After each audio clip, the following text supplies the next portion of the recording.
कुरान के मज़ामीन को आप देख लें, जिस नज़म और इबारत और सीक्वेंस के साथ बयान किए गए हैं, उनका मौजज़ा होना और इंसान की कुदरत के कासिर होने का अंदाज़ा उससे लगाया जा सकता है। जो रात दिन कुरान पढ़ने वाले हैं उनसे पूछें, जितना भी फसी बलीग और स्कॉलर आदमी हो, अगर वो कोई खुतबा लिखे, कोई कसीदा लिखे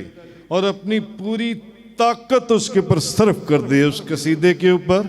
उस खुतबे के ऊपर, उस तहरीर के ऊपर, और फिर वो ये कहे कि अब ये छापने के काबिल हो गया है, तो दुनिया का कोई बंदा जौन सा ये दवा नहीं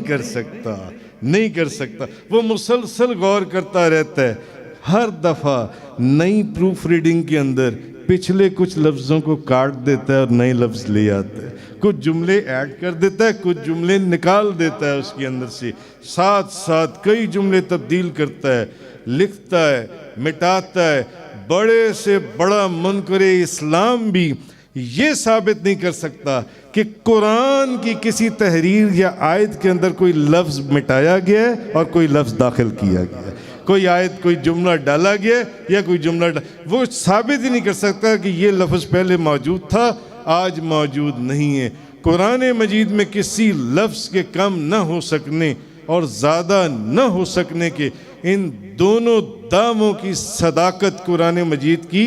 हक्कानियत की दलील है, हजूर की नबूवत की दलील है।